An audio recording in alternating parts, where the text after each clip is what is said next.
Okay, I'm going to explain how to make your palette. I'm not making one because I've already got a bunch of them. I don't really want to make another one, but I am going to show you like how one is put together so you can look at that. So this is one that somebody left behind last semester and they never picked up. I'm also going to be cleaning up this palette and showing you how I clean the palette as well as how I mix your palette for your first project for the beginning class. So we'll get that put aside. You guys can always wear gloves for this. That actually would help a lot with cleaning up later if you just want to wear some rubber gloves. Seems like everybody has those now. So if you want to wear some gloves, you can. It'll make it just easier for you to clean up afterwards because when you're cleaning your palette, I mean, not when you're making it or even when you're making it actually. So you can kind of see looking at this, it's pretty simple. All it is a piece of foam core. I'll kind of tip that up. Hopefully you can see the edge of it and the size. And then we just put the glass on top and tape it down. This first palette isn't that big of a palette. The next one, you're going to be mixing, you're gonna have solid colors, 5 or 6 different colors, and then you're gonna mix 4 or 5 tints or shades off of all of them. So you're actually going to have this entire palette filled, which is why it really helps to have the larger palette. So, and I usually have them put a couple layers of duct tape, but you're not moving this around so much because you're just going to be home working. So what you do with it is up to you. I know one of my students actually just bought a piece of tempered glass and has it sitting on a table. And you're welcome to do that as well. If you're going to have just a glass palette, I would suggest putting something underneath it, like a piece of white or gray paper underneath. Not a color. I wouldn't put a color and I wouldn't put a black. I would put something like white or gray so that you get a better reading of your colors and values. Okay, so the first step when I'm cleaning up a palette, and this will help you once you're done with this painting, but maybe not right at the moment, but hopefully you'll remember to look at this again, is you can see I've got like some plastic left on here that dried, and that's just gonna kind of peel off a little bit, and I've got a lot of wet paint. Like really, I probably could have used this palette for the first project, but because I need to do this demo, I decided to go ahead and clean it. And we want to get all the plastic out, and all I'm trying to do is just kind of break it or pull it off. If I can pull it off, I will, but if not, I at least want to kind of break it apart so I'll be able to scrape the color, the things of paint off. When we're in the classroom, the plastic normally just goes in the trash. It has a little bit of paint on it, but we also reuse the plastic at least a few days of taking it on and off before we finally get rid of it and put new plastic on there.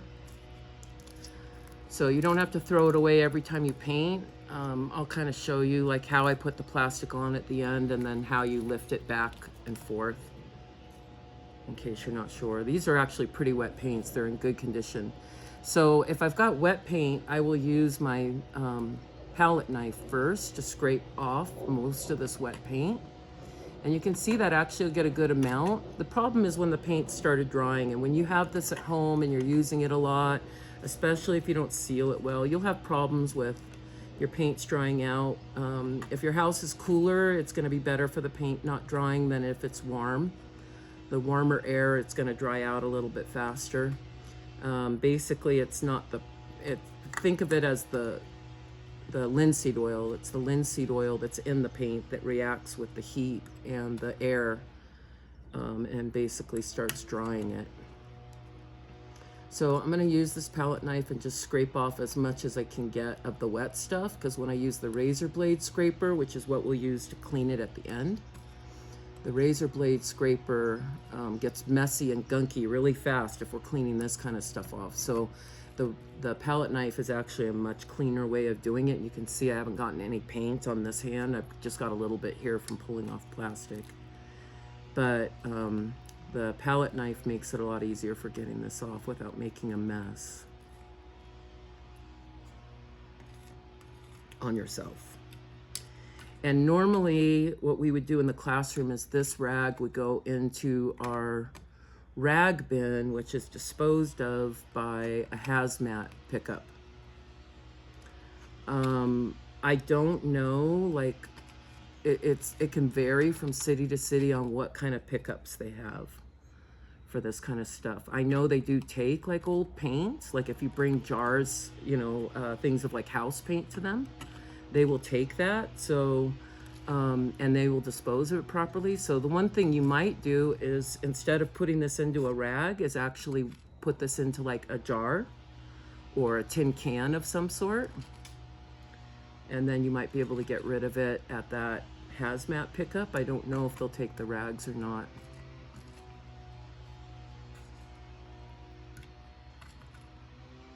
I guess I'll find out for my city now that we're doing this. So I've got a lot of this cleaned off.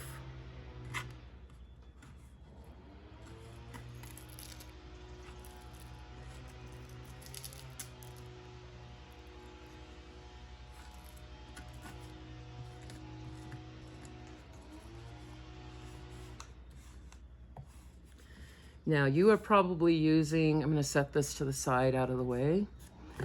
And to clean your palette knife, all you do is clean it with a clean rag. You don't wash your palette knife. It's actually not good for it if you're washing it, because the water can get inside and ruin this connection up here. All you should need to do is just wipe it. And then if it starts building up some paint over time, obviously you're not going to get every little thing off, or you might forget one day to wipe it well or whatever. You can just take your razor blade scraper and kind of scrape it off, or some steel wool, and clean it off if that's what you want. But I don't ever really do that, other than sometimes I peel it off with the razor blade scraper. The razor blade scraper, if you're using it for the first time, you're going to need to put a new blade in. Mine is older because I've obviously used them a lot. And all I'm doing right now is basically trying to safely loosen up the blade that's in there. And these blades are super sharp, so please be careful. But I'm just trying to loosen that blade up. And then in order to get the blade out, one side of this has a little bit more of an opening and the other side doesn't. So it's the side with the opening that's going to come out. You want to extend it all the way out to the end so that you see the bottom of the razor blade. And I generally use a flat surface. At school I use the desks, and I push it out. It's hard because this doesn't have a corner on it, so it kind of wants to bend a little bit. But if I just push back that tip and keep working on it, I can get it most of the way out. I don't recommend pulling them with your hand like this, okay? And the reason is that if you're not careful, it could slip and you could really cut yourself well with these. I did that in showing you, so that wasn't my intention, but I don't recommend it.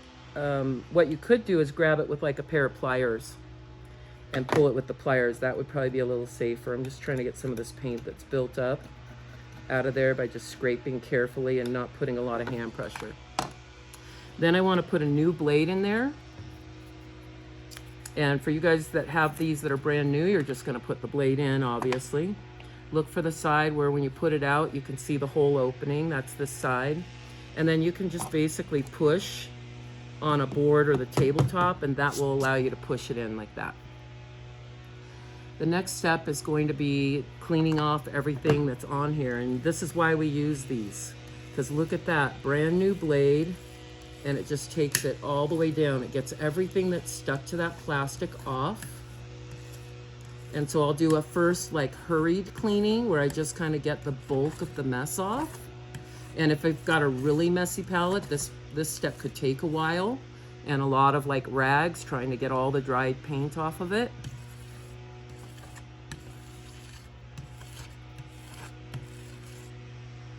This plastic is causing a problem. Let me put that there.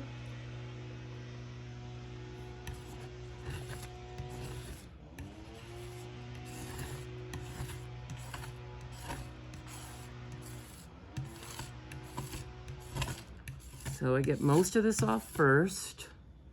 I just do the same thing I do with my palette knife. Don't clean this with water, especially don't clean this knife with water.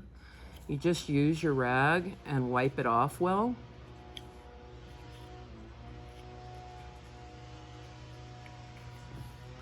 Okay, and then you can come through and you've got a newer blade on here, unless you've really done a lot of scraping, in which case you might need to get an even newer blade on there.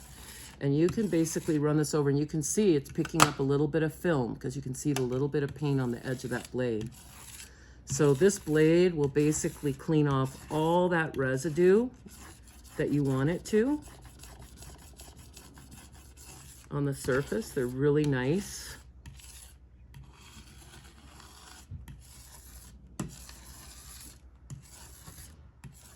Sorry for all the background noises. I'm in my garage and there's stuff going on in the neighborhood, but I can't do it in the house because my granddaughter's in school and I can't do it on the front deck because it's the same problem, if not worse. So I came out here. Okay, so that's pretty clean. Like, that's as clean as I care about, I'll tell you that. But you can see how that razor blade scraper basically takes it almost to a brand new palette. That's part of the reason we use these glass palettes. You can't really do that so easily with acrylic. Here, the acrylic stains from the paint, but also the razor blade will cut into it. And the acrylic is a much softer surface. So now I've got a pretty cleaned up palette and I'm ready to start mixing my paint. So my paint, I've got my titanium white, which is in this jar. And then I've got my black, which is in a tube. And what we want to do, you should have watched the value lecture before you try and do this. And then after you watch the light logic and value lecture, then you can do this step. And I put a good amount of black out here.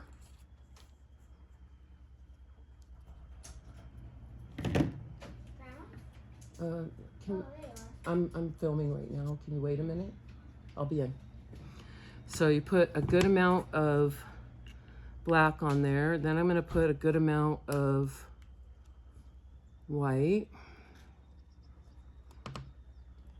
And you'll notice that when I pick up the paint, I try to use the bottom of the knife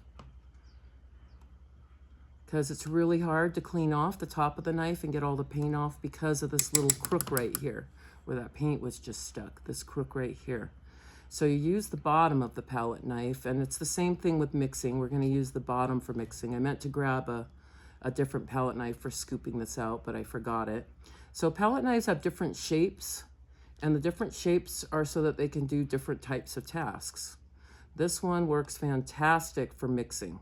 It's got a small trowel shape, so it doesn't take up a lot of room. It does not work so well for scraping big amounts of paint onto the palette. That's a pretty good amount there, and then I can always add more if I need to at the end.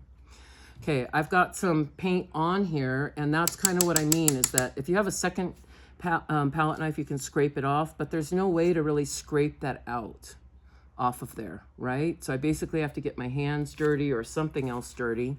I'm going to use this because we don't want to waste the paint if we can help it. And then I can use the palette knife to kind of scrape off that bit of paint with the bottom of my knife. With the bottom of my knife, I actually can scrape it pretty well. And you just use hand pressure and push it into the glass. Okay, now we're gonna do a 10-step grayscale for your first project. And I always refer to white as being value 1 and black as being value 10, okay? So the way that I get this divvied up is, and notice I'm using the bottom of my knife to grab things, is I put out a larger amount of white, then a little bit smaller amount as I go. And the one thing you'll want to know is that most of the time the white is the weaker of the two pigments. So you're going to need less black to make a difference than you are white. So I'm going to put a little bit more here. And I want these piles to definitely go down significantly as I keep going. I should see a difference from pile to pile and not have them feel like they're the same. As I get to my extreme ends, I'm going to use very little. And like I said, the white doesn't make as much of a difference as the black. So I can put a little bit more white here, but I'm going to use a tiny amount of black over here. Then I'm going to go ahead and wipe my palette off, my knife off. And then I'm going to go back and grab some black. And I'm going to do the same thing. And I just put them next to each other.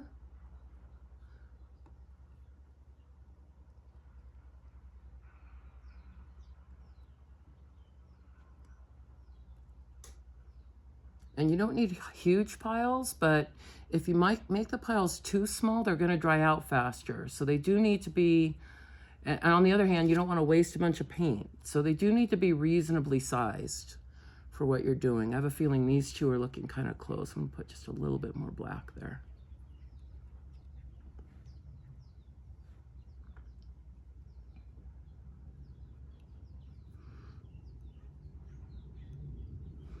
Okay, and since I've already got black on my palette, I'm gonna start mixing from this side.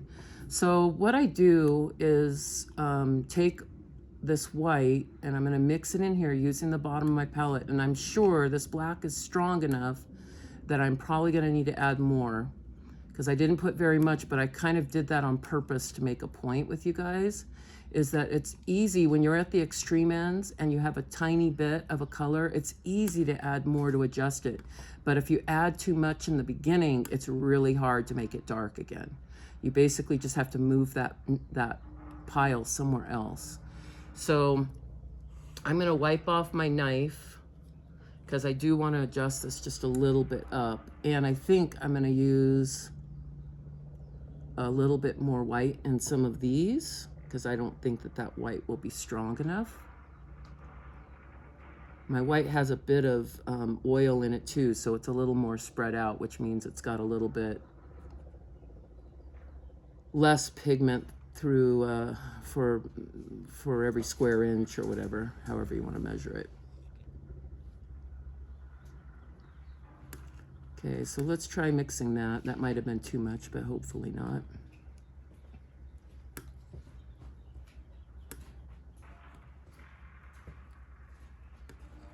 That's better. So at my extreme ends, I want the black to feel like it's a soft black. I don't want it to feel like it's a gray.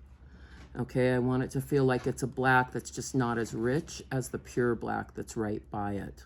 And I don't know if you can see that in the camera or not, but that's basically what I have here. Is it feels like a really deep kind of gray black. In fact, if anything, I'm going to add just a little bit more black into it.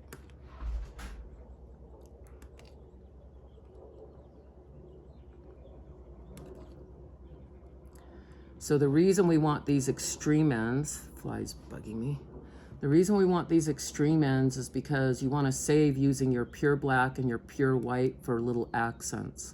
So you want something that'll feel like it's black or close to black in your painting, but you still have a way to darken even a little bit more if you need to. This is a little on the gray side. I added a bit of white to it. Let's try using only part of this white at first.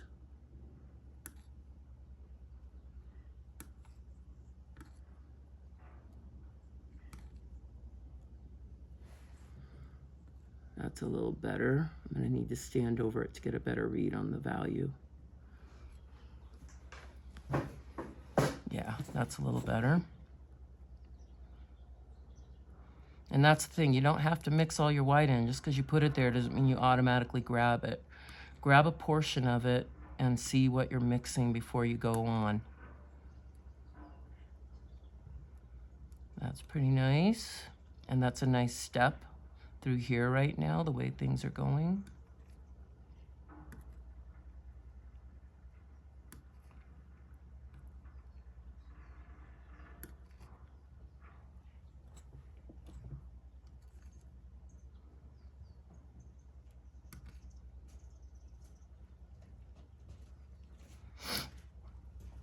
And that looks pretty good.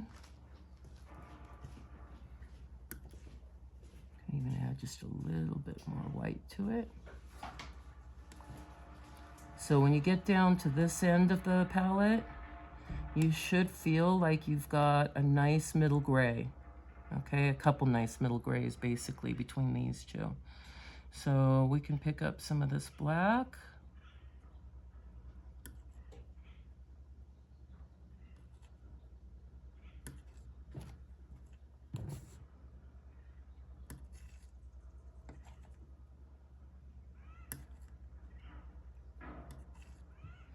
This doesn't need to turn out as perfect as you would expect, like if you were doing this as a project for 2D design. A lot of times they have you guys mix value or color scales, and it's very important that your Steps are very precise, but it does need to be a working value scale. So if you have a bunch of steps in your value scale that are too close together in value, and then you've got others where it's really spread out, it's not going to do you a lot of good with your painting.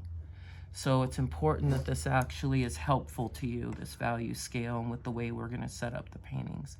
So that's looking pretty good right there. If anything, this is a little close to here, and I could even add just a tiny bit more white into it.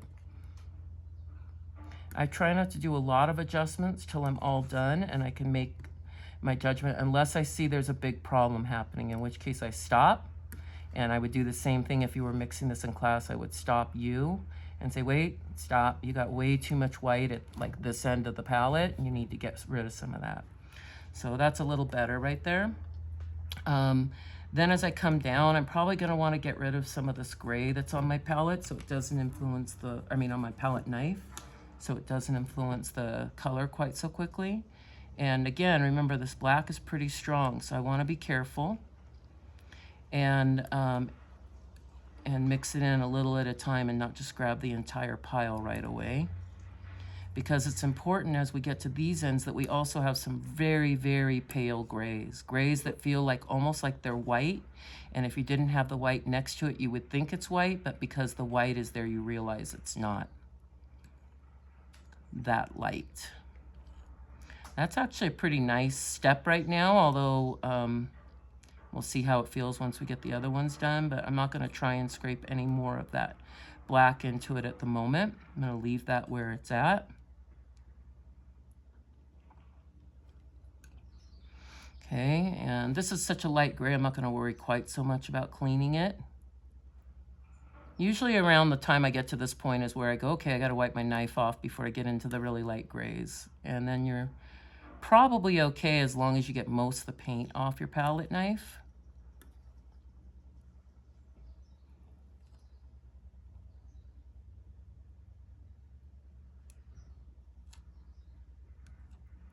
So that's turning into a nice light gray. That's almost what I would want to see for this, my number 2. But I'm going to go ahead and make it a little darker and just trust I can make that number 2 this color. Okay, I'm going to pick up a little bit more of that.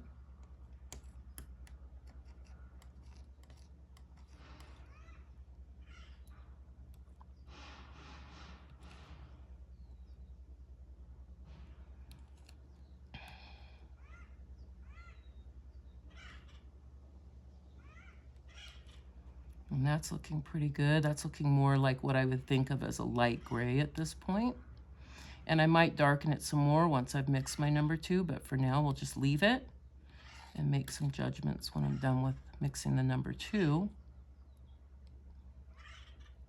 It's pretty good, a little on the light side. Okay, so let's come down here to the number 2. And that should only be a tiny amount of black in it, because like I mentioned earlier, what we want is we want this to feel like it's a light gray. It's a white, but you only notice that it's got a little bit of tone, of the gray tone to it when you see it next to the pure white. So, because this is the thing you're going to paint your white parts of your objects with, and then that way it allows you to use the white for your highlights still, and it'll stand out.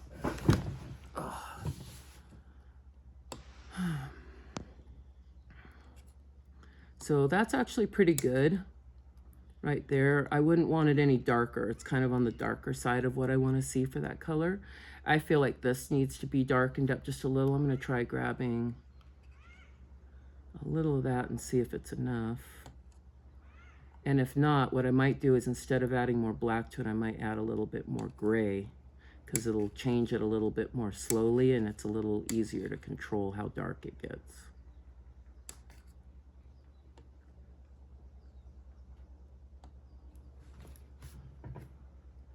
I'm going to take some of this gray over there. Hopefully that wasn't too much, because I kind of just put it in the middle like that and I shouldn't have. That's much better.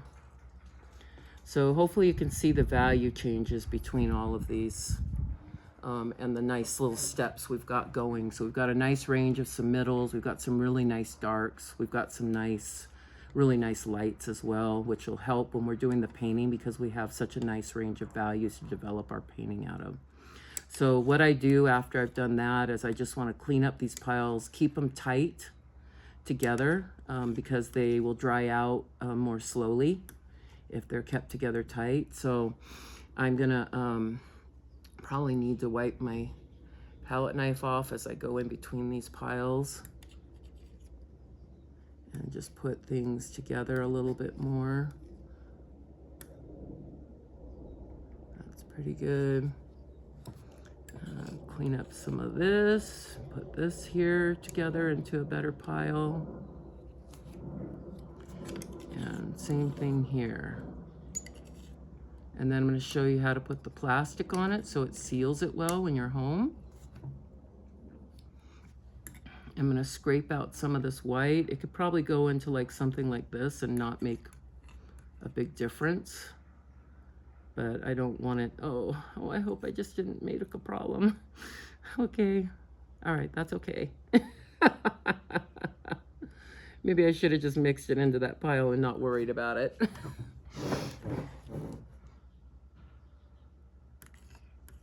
See, even teachers do silly things. Okay, there's that. Let's put this white over here. And I don't think this little bit's really going to be as bad over here. So we'll go ahead and let that mix in to clean it up. Scrape up. So notice I'm turning my palette knife on its side and using the bottom of the knife to grab things. Then I push against the glass, and you can do it a couple times to get it kind of all off the knife, okay? Same thing up here. I'm going to get, this is still clean white, so I'm going to pull this out, put it over here, and I'll clean up that pile in a minute. This stuff shouldn't make a big difference here, so, because the black is so strong. I'll go ahead and mix it, and get this in, and then clean this up.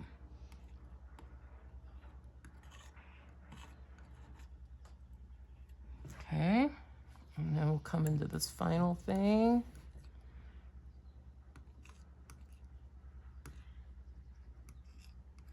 Just clean up some of that. And just push hard with the side of your palette knife. Use your hand pressure to push hard and scrape it off the glass. And then the last thing, make sure that you've cleaned this knife off really well since we were just in the dark gray. But you can come back through and kind of put together your main piles because like this white one's a little spread out.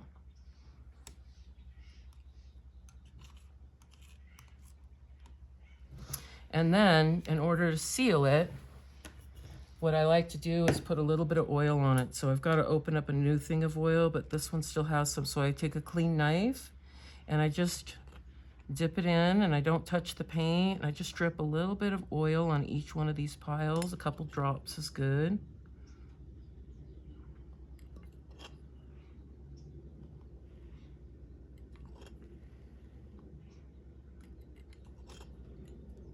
Okay, a little bit more on those really big piles. And I can wipe off my knife again just to get the oil off.